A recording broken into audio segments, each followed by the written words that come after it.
SSM's Wednesday Global Africa program brings to you our news stories, exclusive reporting, and SSM perspectives on the day's top news. Plus, the inside scoop on Africa's most important developing stories. Join us on Wednesdays, 11 a.m. West African time.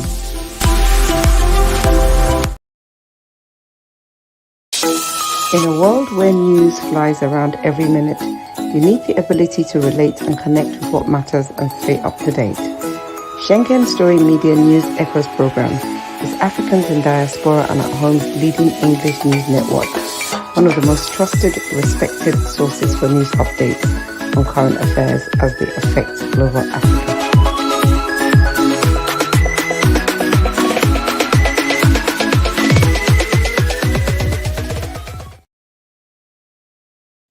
Good day, viewers. Good day, wonderful people around the world. You're welcome to SSM Wednesday African Global Updates.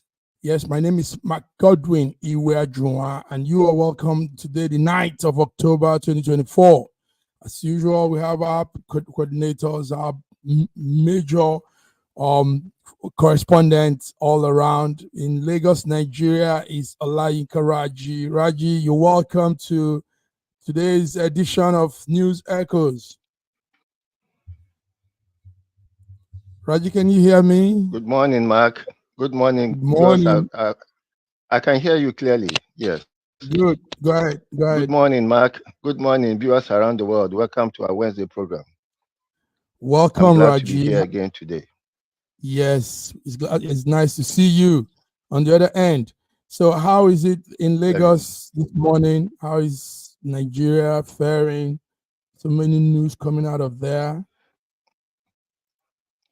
Everything is calm. Everything is cool. Now, I hope it's not the calm before a storm, but as it is now, all is well. As it is now, all is well. Good. Positive statements. All is well. You're welcome, Raji. So today it's the African update. So viewers, you are welcome. This is Schengen Story News Echoes. Schengen Story is a major network, a portal for Africans in the diaspora and Africans back home to also connect, give updates on current affairs as it affects all of us. So we are here again, and it's good to have you. Raji, let's start with something we had this. It was on Monday happened, but the news is still on. 21 passengers missing as two boats collided in Lagos. It says it happened in Amuwo Dofin local government area of Lagos. So what's the situation? Have some of the passengers been found? What is the government doing about that situation? It doesn't sound too good. Yes, it's a very, very unfortunate accident. My condolences to all those who might have lost people in that accident. What I heard so far was that the captain of the ferry had been, or has probably run away or has been arrested, and the company for which he was working has also been, the GM has been arrested too. But beyond that, I think what could have been the first thing to do was to have been able to prevent that kind of accident ever happening, and then protecting the passengers with life jackets, such that in case such an accident happens, we won't have too many casualties. But I hope the government is learning from it. Now, I hope it's a lesson the government should have learned much earlier. Yes. Okay. Yes, that's a good one. So we had the two boats collided and capsized right in the middle of the ocean, in the middle of the sea. And we also had that there were actually some, lagoon. There were some respondents, some people came to rescue people, but they were only able to rescue 11 passengers who sustained some. So 21 as at now is still missing, 21 people. Is that correct? Yes, that's what the news says. It's a lot of human beings to lose. Yes. That's a lot of human beings. Okay, viewers, that's it. Happened on Monday. Amuwo Dolphin local government area of Lagos. Two boats collided in the lagoon, and he had 32 passengers. 21 so far have probably gone down the deep sea, the deep waters, and 11 were rescued. Sad news. So, Raji, keep us updated on that. We had some of those that were rescued were taken to the Naval Town Hospital in Alakija. Is that correct? Alakija. These are the informations we got here in the studio. Is that correct? Alakija Hospital. That's correct. Okay. That's correct. Naval Town Hospital. Okay. So let's know what's happening. Let's know who and who, if more people were rescued. But as at now, I don't think you have more people as alive in that collapse. All right, Raji, let's go on to on the Rivers State local government election. We thought after that election, everything would have subsided. There would have been calm, but we keep seeing videos. We still see statements going back and forth. The latest we had is that the court had given a verdict, and that the local government organizing committee should not release the voters register and all that. Raji, what do you have on this story? Fubara, Wike going back and forth, APP winning more of the seats there in Rivers, and somehow APP was supported by the PDP and the PDP governor Fubara, Sim Fubara. So it's a lot. What is the latest on that, Raji? What do you have? I think it's just the current governor of Rivers State trying to free himself from the talons of a vicious overlord, and I think it has come to a point where Wike should be called to order. I'm sure elders in Rivers are putting their heads together to put him in his place. He had mentioned earlier in an interview that he was not going to be a godfather, and that whenever his tenure was over, he wasn't going to meddle with the affairs of Rivers State governance.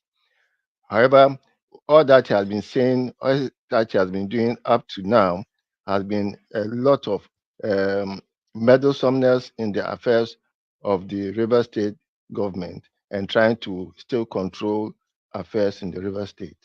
I think the time has come for him to lift his hands off, or maybe his hands will be cut off from the controls of Rivers State. Raji, thank you. But before we continue, two things. First of all, let's bring in our man, George Chukwu from Toronto, Canada. George, good day to you. You're welcome. Good morning, Olayinka Raji, and good morning, Massive Mark, and viewers from around the world. Welcome you to our Wednesday, news updates. Yes. Also, good morning, Sir George. We have a viewer somewhere, one part of the world. I think it's a French-speaking part of the world, and he says we should speak in French. So he wants maybe the news got him, the Cameroon news. Cameroon has both English and French, so I think it's a Cameroonian viewer. George, you should also be able to speak French. Canada has French and English. Canada has French too. Yeah. Anyway, we haven't gotten there yet. Maybe what we might have to do is to find a way so that when we are speaking, it will be translated in French also. That yes, would be wonderful. AI can do that. Maybe we'll incorporate AI into our next broadcast. So please, Derek is the name. Derek Kuama. Derek, we're sorry. We really want to carry along with the updates. We know it's more on the Biya story, but we're sorry we don't have a French translator for now.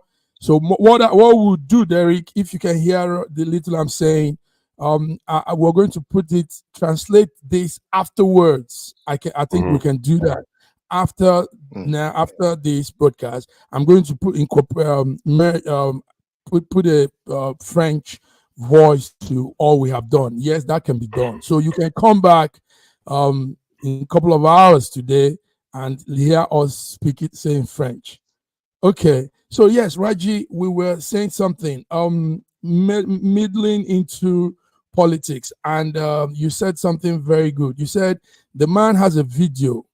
Wike has a video of him saying he won't get involved in politics when he's done. I think that video was making reference to his the man before him. That's Rotimi Amechi or something, and he was trying to say Rotimi shouldn't meddle into politics. Now he's repeating the same thing. George, we're still on River State election. We're talking what is happening there, how the election is things are still not calm. Crisis is still rocking River State over the local government election. And people are saying things. We had Dele Momodu say he urges Nigerians to sympathize with Sim Fubara, help add their voice to what is happening, and pray for him. That's Dele Momodu from PDP. George, what do you have on this? Tell us. Well, first and foremost, the 91, I know you guys talked a little bit about the Cameroonian president, the one that is, have you discussed that at all? No, we've not discussed that. It's just the topic, the headline. Okay, beautiful. Anyway, regarding River State, is a very, very sad situation that we're seeing. And from top to bottom, it is so despicable to see. I believe, and I said this last week, that it looks as if, the president of Nigeria is afraid of, the FCT minister, because that's the only thing that you can say. He is the president of the whole entire Nigeria. And there is no way he will appoint this man to be the FCT minister. And this man openly has been meddling what is happening in the River State, and he could not even tell his hackman to stop it. He's not a president of a Yoruba land. He's a president of the whole entire Nigeria. And everything that happens to any state in Nigeria is under his command. For him to sit over there and see this man manipulate situations by, having a judge to, try to stop the local government election in River State, and he knows about all of this because he's not ignorant of it, or else he's not fit to be our president. For him to sit over there and allow this man to continue to mess up the people of River State is so unacceptable, despicable, and it speaks so low of him as a president. Man up, Mr. President, and stop your hackman minister or remove him out of office. Man up. If you're the man that we have, you put yourself in there, therefore you be the man that you're supposed to be, and stop, Mr. Wike from meddling in the River State situation. It speaks so low of you. It's almost like you are afraid of the man. And concerning what is happening right now, the man appeared on Channel TV yesterday and was talking nonsense. He played where he was vowing that he would never do what his predecessor did. And he's there talking about obeying the law. Why he was lying out of his teeth, and everybody knows that he's lying.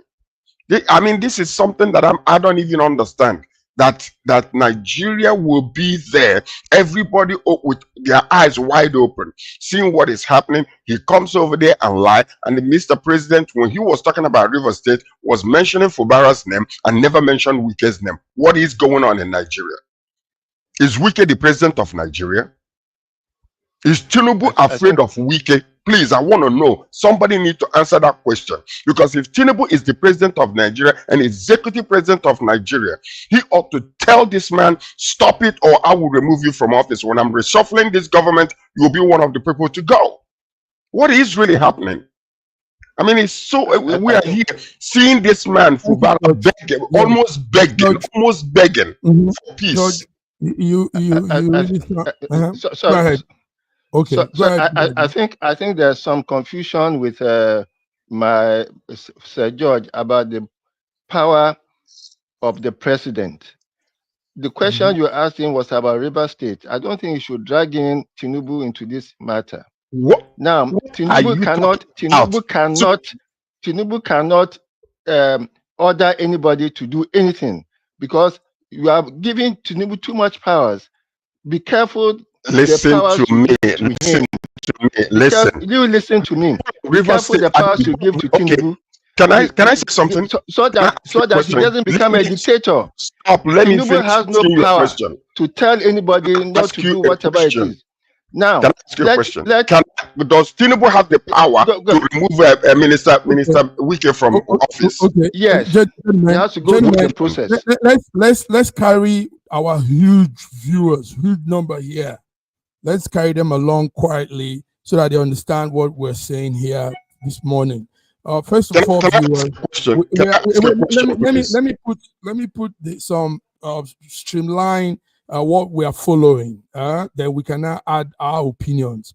First of all, there was an election in a local government election in Rivers conducted by not INEC but by RESEC. That's the River State Independent Electoral Commission. Now, what happened was more of the chairmen and councillors came from a party called APP. The APP chairman was also interviewed on this network 2 days prior to that election. He was here with us, Sonny. Now, what is happening is that the court is saying things that does not really align with what is the present situation. The court is saying, first of all, that those results should not be released yet, number one. Meanwhile, Fubara, the governor, has gone ahead to even inaugurate and swearing those local government chairmen. So this is causing a kind of rift between the court, Fubara, and the former governor of the state. He has alleged that Fubara sponsored the APP party. Fubara is PDP and is the present governor of River State, sponsored the APP party to win that very large number of votes from the local government. So this is what we're following. So on this text, gentlemen, let me hear you, Raji, first of all. Yes. Do you think that the court should meddle into this after they've had a successful election in River State? And for our viewers, see where River State is in Nigeria. That's the red colored part of the country. It's down rich state where you have more majority of the oil production coming from. Now Rivers has major local governments, about 17 of them or so, and those are those local governments you see in different marks. So Raji, go ahead. Let's hear what you have. Yes. First and foremost, an election has taken place. Results have been, and the elections were in the main very, very peaceful. All those who boycotted the elections are at their own loss. It's losses to them. If an election happens, a legitimate election happens, and you refuse to contest in part of the elections, you have lost ab initio. Now the election was conducted, the register of voters was available, and we'll go back to this register of voters later because it is very, very important that the register of voters for every state should be available to the state government. And it does not, and the state government does not have to go and beg INEC for the register of voters. Let us be very careful the way we are going, because Nigeria is not a unitary government. Nigeria is a federation, and each of the states is autonomous to a level as enshrined in the Constitution. Therefore, the federal government should be very careful how it meddles in the affairs of the states up to the local government, and that brings us back to this so-called autonomy, local government autonomy. local governments are under states, and whatever happens in every state should be to be left to the state. Local government elections were conducted. Some parties refused to present candidates. The elections was in the main peaceful, and results has been announced, and the winners have been sworn in. We should be careful. We should be careful, because I've been hearing stories about people fomenting trouble. Yes. No, let me just go with 2 more sentences. There have been cases of people fomenting trouble in River State, so that they will bring out a state of emergency. That should be avoided. The River State government should be left to handle whatever is happening in the state. Okay, so your statement also goes to this the man from Abuja that should mind his business in Abuja, yes, and leave the state to be on its own. Yes. Okay, George. Yes, George, you were saying something about the federal also getting involved. Let's hear that. Okay, number one is, when all these things were happening, the Supreme Court just actually said that the election can go on because it's a constitutionally mandated election.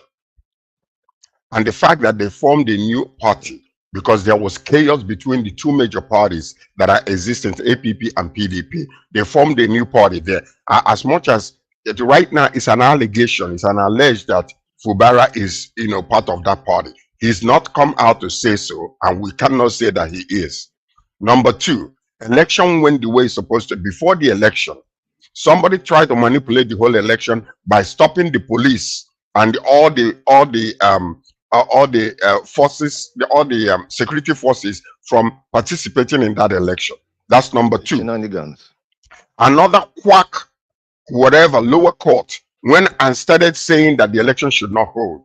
When is a month before, this man was given a mandate for 31 days, which was expiring October 31st. If he doesn't do that, if he didn't do the election, then the federal government cannot release any money to the local governments. Therefore, he did what he had to do in order to have his election to take place, in order for them to be able to get the money. But somebody is sitting in Abuja manipulating and pressing buttons and manipulating this whole entire thing. Immediately the forces were left, were not there. The police force was not there. DSS was not there. All the forces were not there because the court now said that they have to withdraw, which was unconstitutional as a matter of fact, because their office is supposed to be bringing peace all over Nigeria, not just where the court says go. Secondly, election went well until the following day. Because of the lack of security forces there, they went and started burning and destroying state infrastructure, the council, the offices where these people are supposed to be. So what are we saying here?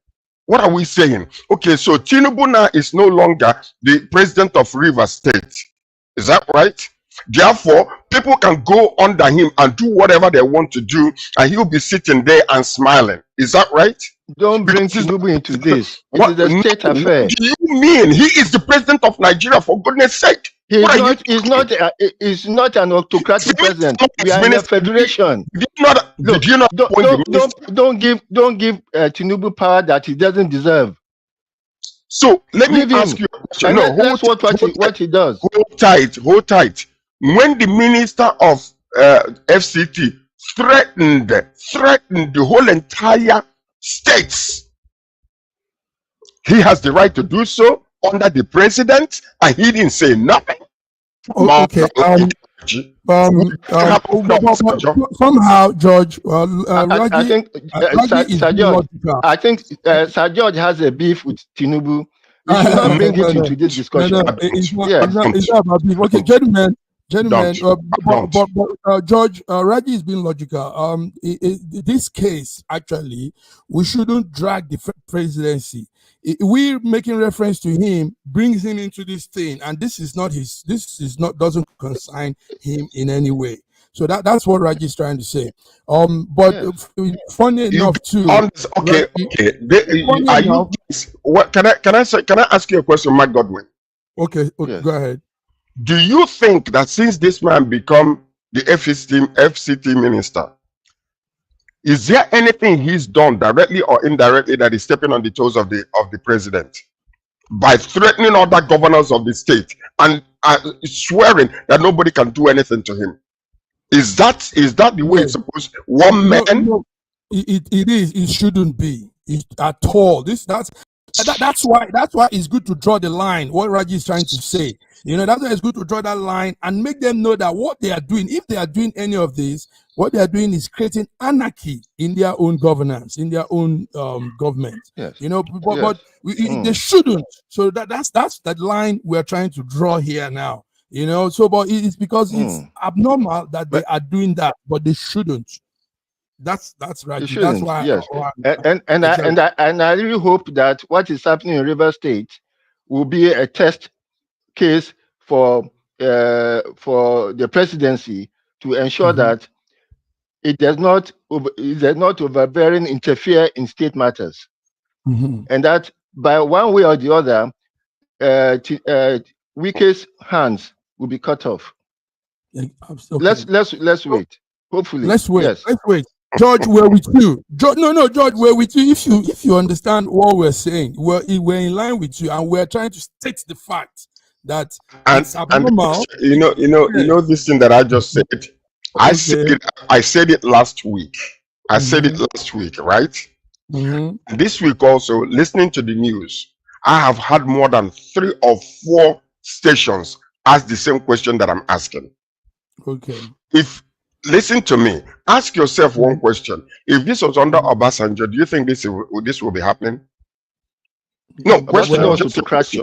We don't let Obasanjo was autocratic, and he did so many autocratic, stupid things that receiving. Listen to me. All right, gentlemen. Obasanjo impeached illegal. Okay, hold on. 5 governors. Obasanjo impeached 5 governors, and is after him. All right, gentlemen. Obasanjo taking us an example. We'll come to because it's very undemocratic. It's very autocratic. Yeah, Raji. Let's not go to Obasanjo now. There's so much to talk about. Listen, I have to just say this because he mentioned Obasanjo. We have a big number of viewers, and I think it's the Biya story they want to hear. But if you're here to hear that story, stay with us when we come on the second half. But before then, let's talk a little thing before we go on the break. 3 more minutes. There is that Nobel Prize that is being given. Remember the Nobel? That's like one of the highest prize appreciation or achievement award they give to individuals. Now it's just been done, and 2 men were given for their fundamental discovery in the what we have today as AI mechanism. 2 men actually brought out that concept, and studio is trying to neural networks. Neural network. Studio is trying to bring their pictures up. So yes, they had that award, that event, and those 2 men were appreciated. They were given the Nobel Prize for what they've done in yes, the studio is bringing it up now. So we have John Hopfield and Geoffrey Hinton. Were able to, they paved the way for this intelligent AI that we use today. And they brought the formula, Hopfield, the one on your right-hand side for the viewers watching, is a professor at Princeton University. And Hinton is a computer scientist, University of Toronto, where George is. So these are the 2 men that paved the way for the AI development.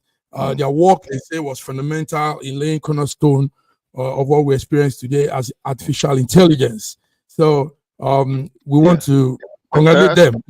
Go ahead, Raji. With all the congratulations, perhaps we should also note what the professor said on why he had to resign from Google. That we should be very, very careful with this artificial intelligence. Okay. We should be very, very careful.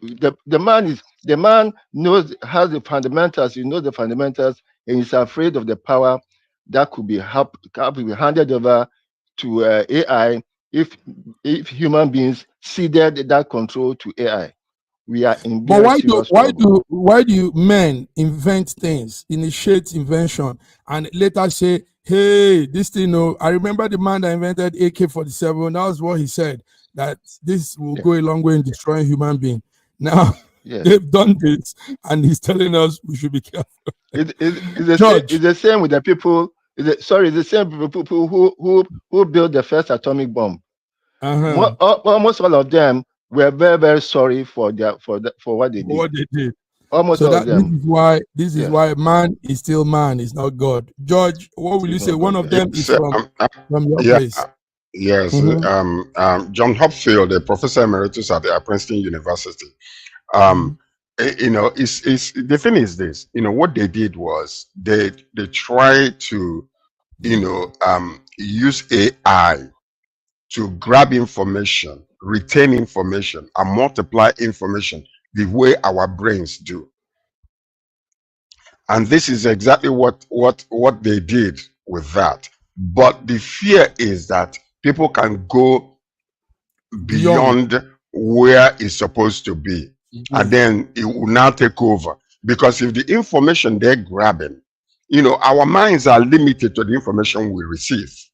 That's correct. Right?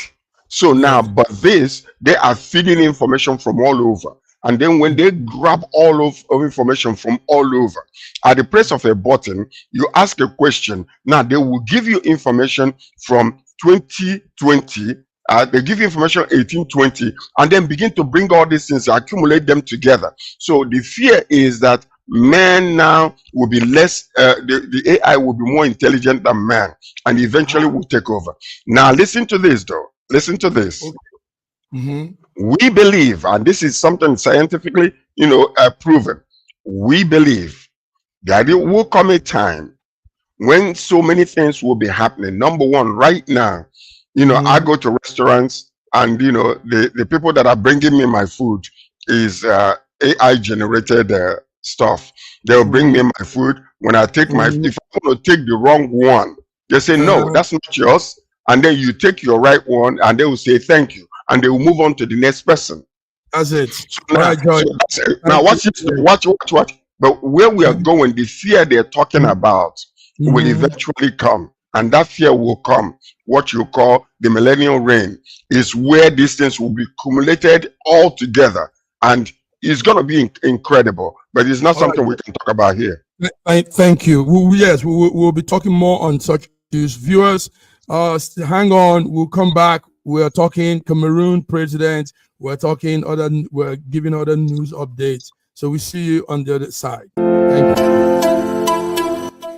SSM's Wednesday Global Africa program brings to you our news stories, exclusive reporting, and SSM perspectives on the day's top news. Plus, the inside scoop on Africa's most important developing stories.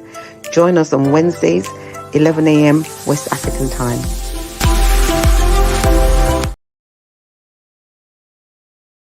This is everything you need to marry a Nigerian girl. Her father gave me a list of 39 items which include a live goat.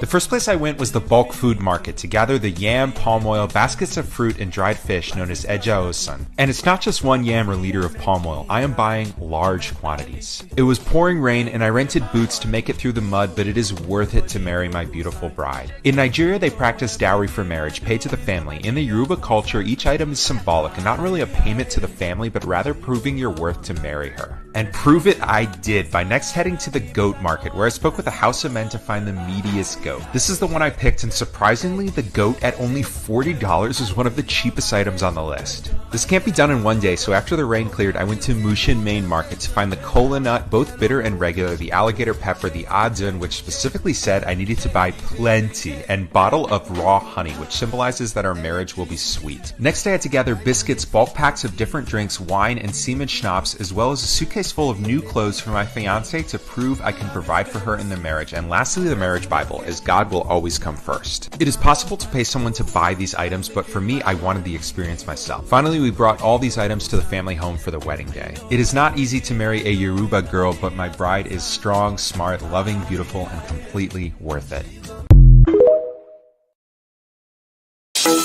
In a world where news flies around every minute, you need the ability to relate and connect with what matters and stay up to date. Schengen Story Media News Echoes program is Africans in Diaspora and at Home's leading English news network, one of the most trusted, respected sources for news updates on current affairs as they affect global Africa.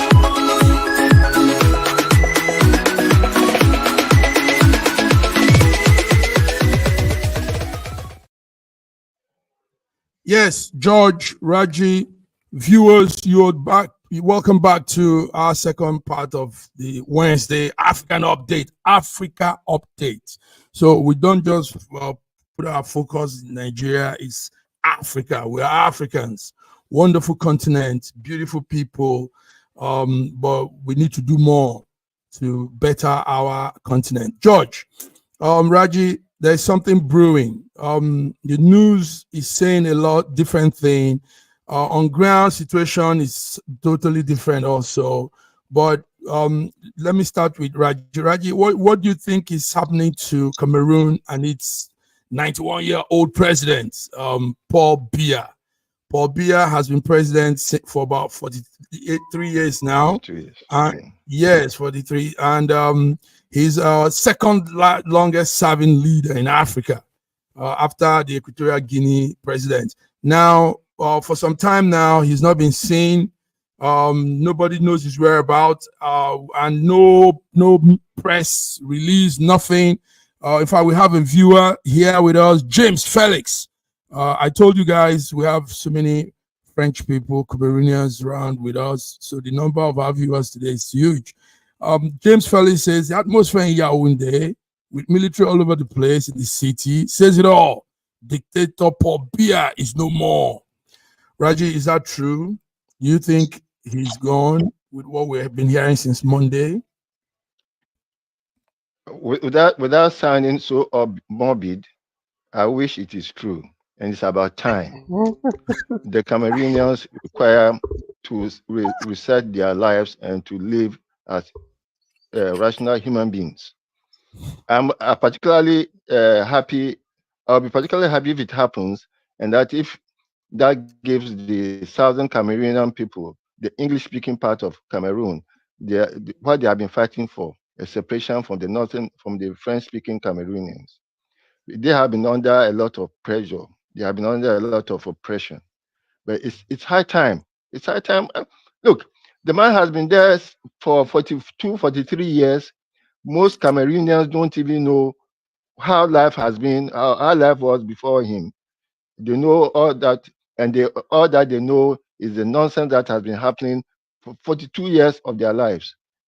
They need to get their lives back, and I'm sure I'll be happy. There's no condolences to him or his family. I wish that he's dead, and I wish that he's dead and gone to release the Cameroonians from his oppressive rule. Oh, your words sound too strong, Raji. Let's be sympathetic. In Yoruba words, they will tell you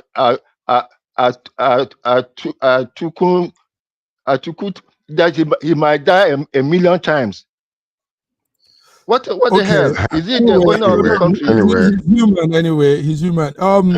George, from Canada, what are you hearing before he's we come human? The thing is this. We have been arguing here. Even Ola and Karaji was in agreement that maybe the kind of democracy will be handed over, is not fit or for all the countries in Africa or some of these East Asian countries. But the point is, he is the second president of Cameroon. So since their independence, they have only had two presidents. So these people have been infested with, what you call dictatorial type of rule, authoritarian type of rule, which is not really very good, especially a 91-year-old man who refuses to step down for the younger generation to take over and use their modern mentality and mindset, to bring a lot of prosperity to the country. So I am not of the opinion that he might not be dead, and I hope he's not dead. I hope he's just maybe in London or somewhere there where he's visiting, you know, getting some medical checkup, you know, but with what we just read now, that so many military people are many military people are in Cameroon, you know, saying that the dictator Paul Biya is no longer. So hopefully there might be a takeover of the government. And hopefully, if that is the case, that they will not join Niger Republic and the rest of other French speaking countries, but they will be able to transit into democracy, you know, for the benefit of the people, because the people are the victims in everything that will happen. You know, individuals will come up and take over and do all these things they're doing, but at the end of the day, the people are the victims. The citizens are the ones suffering the brunt of all the things that are happening. So I hope he's not dead. I hope he's still alive. You know, but if he is, condolences to the family, because, you know, we have been arguing that maybe the kind of democracy that we have might not be fit for all the countries, but these are the people who forced themselves into leadership and stayed there indefinitely until maybe health or situations take over. So that's my own assertion there. Yes, thank you very much, George. Yours was very direct. But viewers, I know many of you are here. You're concerned, Cameroonians in diaspora, in France, in America, in the past 12, 15 years, this man has not been. Okay, let me say what we did our research. We've been following up even up to an hour ago. We've still been calling our correspondent in all of these corners where the issue raises up.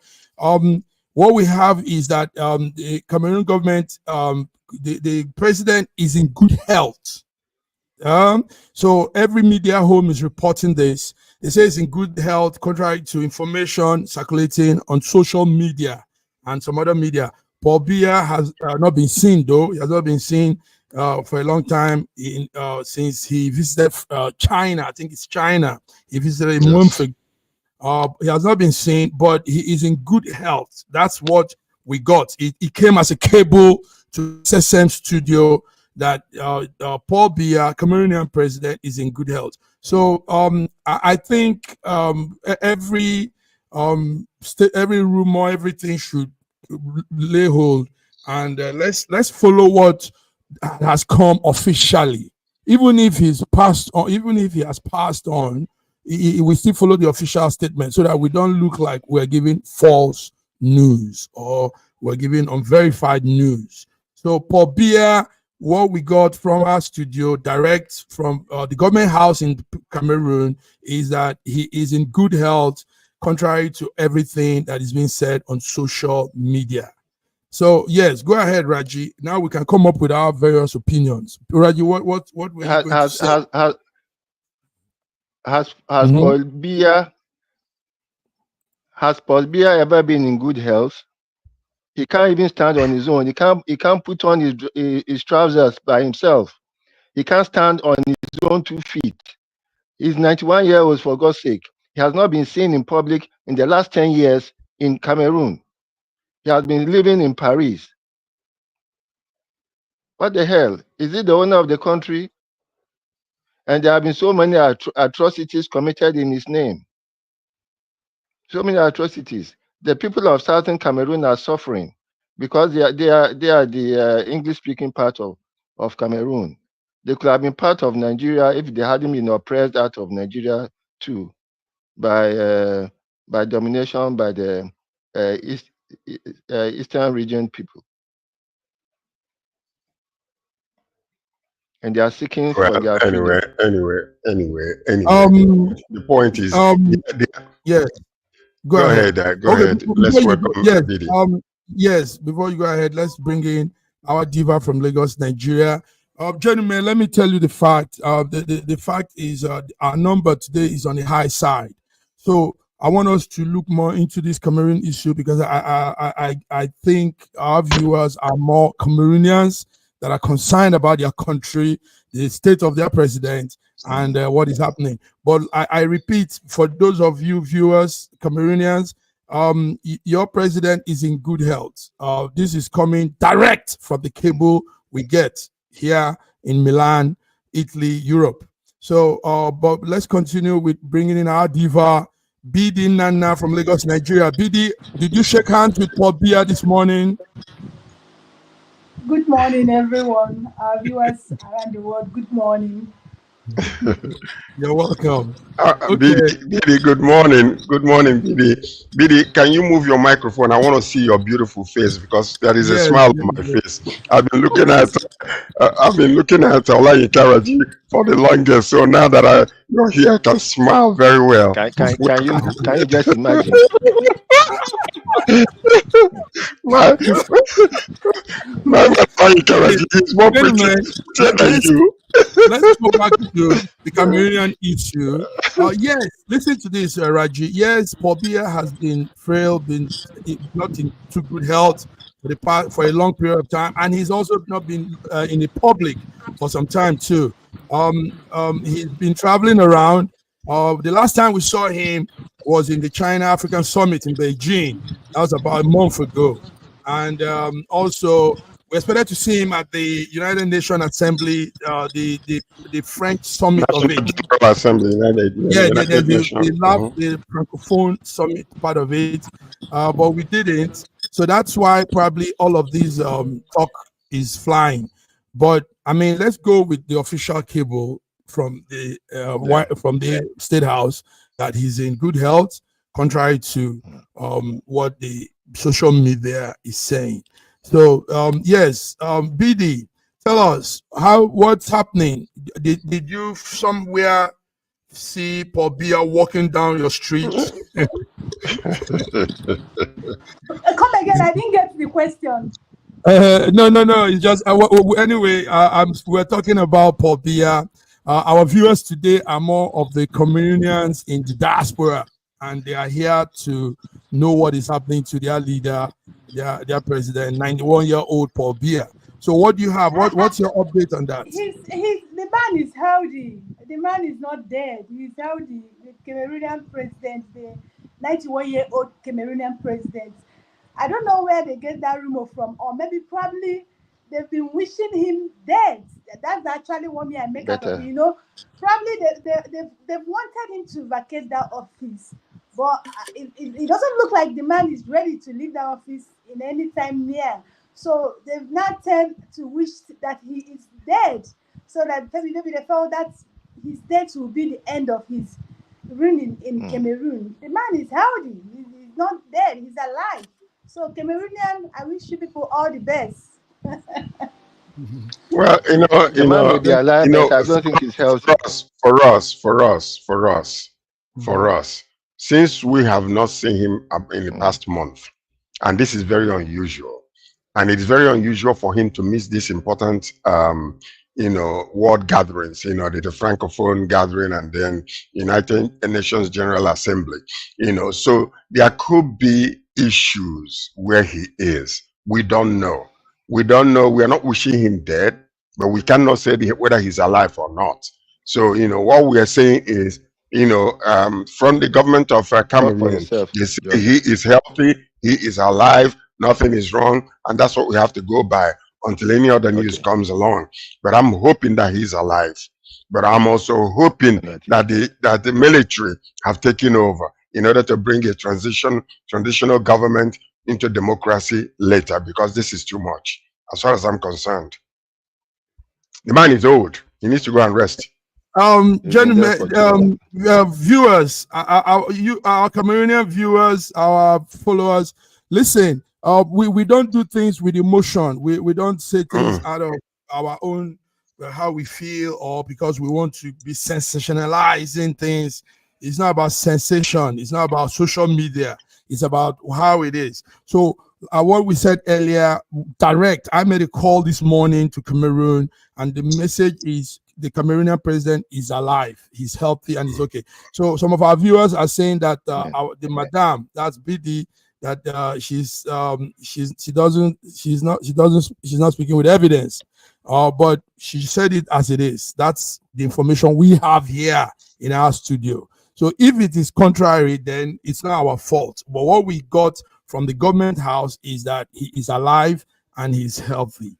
So please don't run down our coordinators. BD, somebody say you don't have the evidence. Go ahead.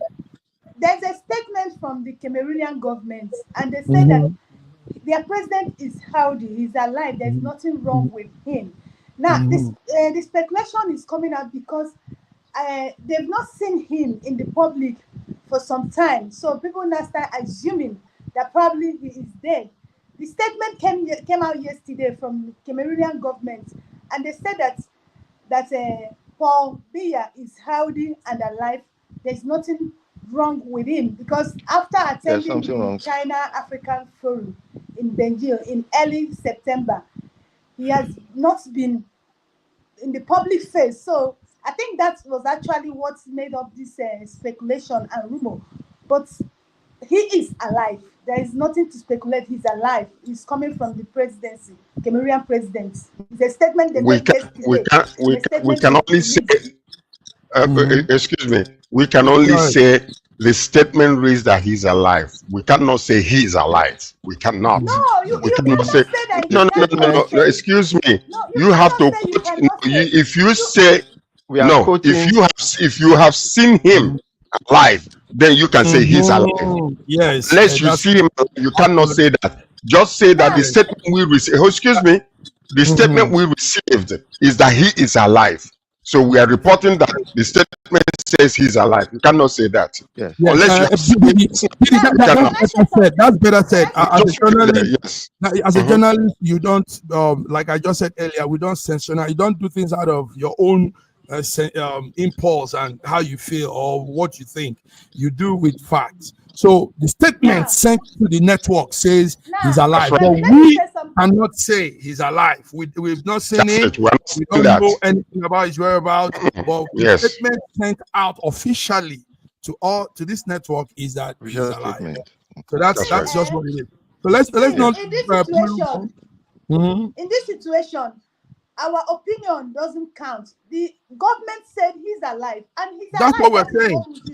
That's what so let's go on. Whatever thing we think is irrelevant. The government said he's alive, then he's alive. Let us move on. Until they said otherwise. All right. So, viewers, you've heard it. Yes. We've deliberated on that. Paul Biya is alive. Authorities are claiming that people should dismiss widespread speculation about his health, that he's okay. Okay, viewers, thank you. George, BD, everybody, thank you also for putting your own part of it. Let's move on to some other story that will crop up what we're doing. One of it is that Brazil has lifted the ban on X, former Twitter. X has been lifted up in Brazil. The ban was, they blocked X a month ago over some misinformation, and that's what we're trying to stop here in our studio, giving out information that are accurate and official. So they blocked X in Brazil, that X was spreading some misinformation among the public. But yesterday, the ban has been lifted. George, what will you say about that? I think there should be control, sensitization with media outlets. Yeah, there should be a level of control. I know that somebody posted something, that the what we call misinformation is the one they don't like. But But okay, if my right is infringing on your right, then we ought to have a sense of control into that, because I can't just come up just like start allowing people to say all kinds of nonsense that doesn't have any facts to it, and people will buy it who just take it verbatim like that. Yes. So now the point is this, there ought to be a level of control. You cannot do that, because a lot of people have died privately because of information that is brought out falsely. Some people cannot handle it and they kill themselves. So we have to be very sensitive. Every media group, and WhatsApp, X, whatever, Truth Social, there should be a level of control of facts being brought out, not people making up stories and bringing it out there and hurting other people. So, you know, yes. In fact, in Nigeria, there's one going on between Burna Boy and one young man. Some allegations that were false, and now it is escalating. But let's not go to that. Let's round up our news today. The network has given us 10 minutes because we went in with the Biya thing. The CBN governor is floating the naira, and he's giving reason for floating the naira. He says it's inevitable so that he can restore market trust and combat speculation. Gentlemen, we know what floating naira is. When you float naira, the money in economy, it means duplicating that money in a way that from the time of deposit to the time recipients receive their money, there's some deduction that is done also. So CBN is doing this in a larger scale for the government, and they said they have to do it. Amongst that talk also, some people have said that Michael Otedola in the UK, Nigerian billionaire, said the CBN bank spends $500 million on private jets, and now they are floating the naira. Some other persons came, Aluko Dangote also says that they are spending the proceeds from our oil in advance. So, gentlemen, let's talk about finance, banking.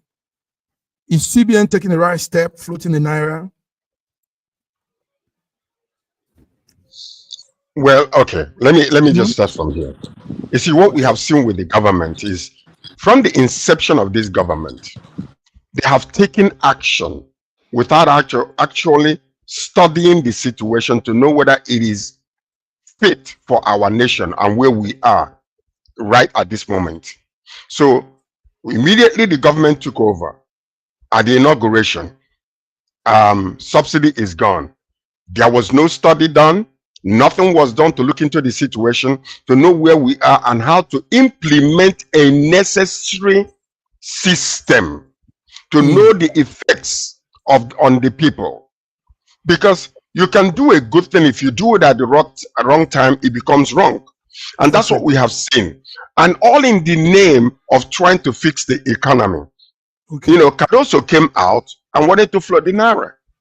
Right after everything that happened, what I think should have been done with the CBN was they should have done a study. Number one, the effect on the people, the recoloring of the naira, the changing of the naira, you know, the combination of the old and the new. See where people have suffered. How do we now implement this floating of naira? Should we do it systematically or should we do it right away? So because these are the things the present government does not do, and we have seen it happen again and again and again. The only particular ministry that I can put my hands up and praise God for is the aviation minister. He's done a fantastic job. He's very progressive, and he has done a systematic progressive move in aviation that has affected Nigeria positively. The rest is just like, okay, Brazil is doing something or Singapore is doing something. This is the way they did it. But you do not know and study the lifestyle of the people or what they have gone through, whether we can just put this thing, systematically or progressively in order to come to that point where you're now doing it. So what they're doing now is giving excuses. Or what? Yeah, we know that the people are suffering. Well, did you consider that at the beginning? So these are the things we need to really study in Nigeria before we implement, solutions that we think that is necessary. George, good talk there. Good talk. Now let me help you, George. When Cardoso was appointed CBN director, boss, I did a background check on him. I mean that because that position, the CBN boss, should be a well articulated personnel. Now, Cardoso hasn't done too right in his previous responsibilities. Raji, I don't know if you agree with me. Citibank didn't do too good under Cardoso. Cardoso has not had so many good merits under his portfolio. So I don't know why he was now chosen to become the CBN director, and now doing some clueless. Yes, I use the word clueless. Some clueless economic policies. Before Olayinka Raji comes in, can I ask you what's his last name? Olayemi Cardoso. Thank you. Cardoso is his last name. Your question. That answers your question. That's okay. It. Yeah, Yinka, Raji, do you agree with me? Do you agree with me? What I said? Yes. Because some time ago you didn't agree with me. Go ahead. No sane government floats its currency without a serious and a very good foundation. You cannot float your currency because your currency shows the power of that nation. No country, no sane government, no serious government will float its currency, because the moment you float your currency, your country becomes like vapor. I was in Ghana for some time. If you see, even Benin Republic and Togo Republic are laughing at Nigeria. They refuse to accept Nigerian naira because our currency is now worthless. And so, by extrapolation, is our country. No serious government will float its currency. Okay, no serious and therefore, government. Whatever they are doing is detrimental to the government, to the people, to the people. Yeah, so I did something. Like I said earlier, I do background check on people that hold offices, strong offices for that matter, in Nigeria. And really, that man, to me, I don't see much, even though he schooled abroad. He went to some of these big schools here. But BD, before we even come to the floating currency, the personnel, the man sitting at the helms of affairs should be checked. I mean, you've not done too good in other aspects. How come you come to handle our economy? If Nigeria is a country where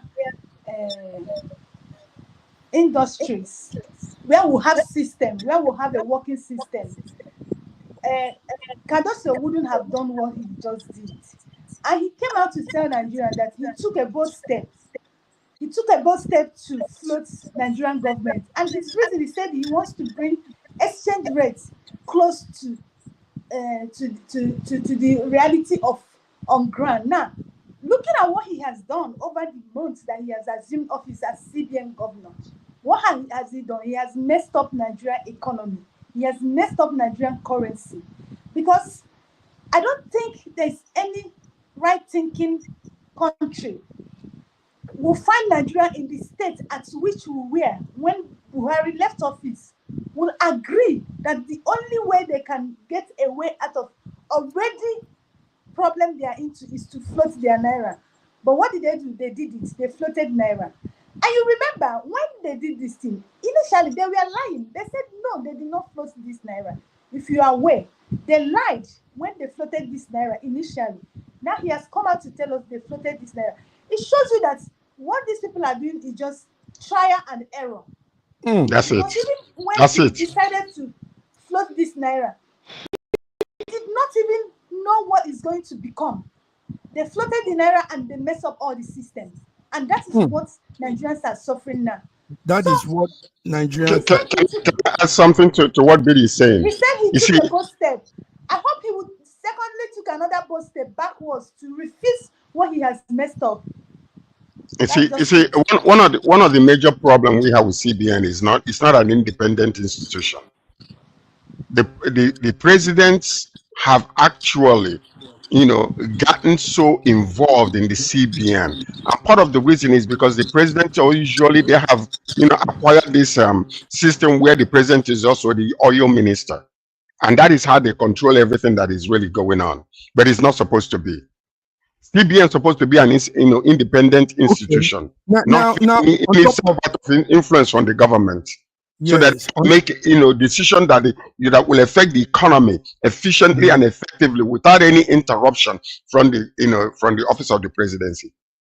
And then when you make a banker, the governor of the central bank, it is something that will surely tell you that the country will go down. You need somebody who is not a banker, but who knows fiscal policies, monetary and fiscal policies to regulate central banking, not a banker.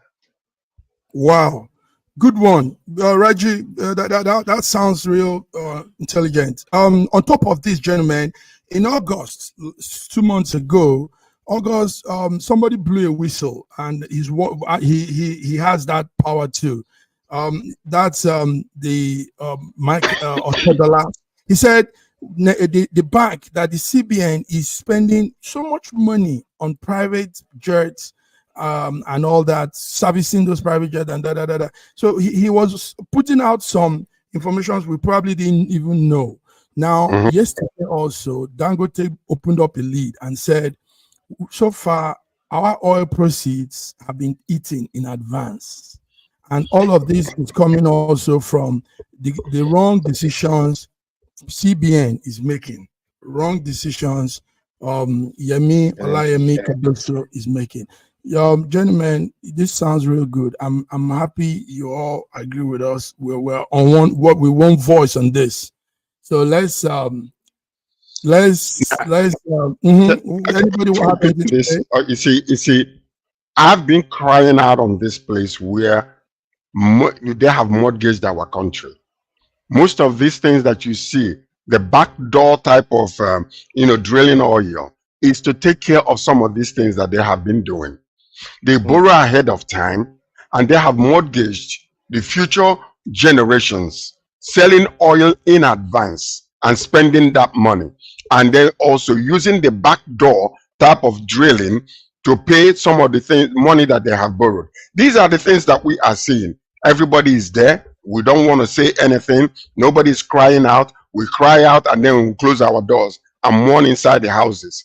I am telling you, for the past 9.5 years, Nigeria have actually borrowed so much money, and they're still borrowing, servant to the lenders. Because when they dictate and they squeeze you, you have to answer. And that is exactly the problem. We need to be careful. We need to bring a lot of economic think tanks, the financiers, people that understand world economy, so that when they say, the World Bank is giving us advice on what to do without understanding our situation in the country and the way we live our lives, somebody we need to say, oh, stop. This cannot feed us right now. We can't do it right now because it will not go well with us. But what they do is because they borrow you money. They borrow you money. So you being a servant to the lender, they will tell you what to do. And if you don't do it, they can then squeeze you. So that's exactly what is happening with our country right now. On this note, gentlemen. Sorry, Mark, please let me just make this point. Do you know that during Abacha's time, there was a National Intelligence Economic Committee that was set up? After Abacha, that body was disbanded, and our economy has never been stable thereafter. During Abacha's time. Thank you. All right, gentlemen, on this note, we want to call it quit. Thank you all for coming. George, awesome. Taking your time, waking up early morning to be here. It's highly appreciated. Raji, awesome. Yes. Thank you for coming through. Our one and only beautiful diva, smart, witty. That's the one that brightens the day when she shows up. Yeah. And because our program is coming up, BD, 1 minute. Tell us again what's happening with the summit.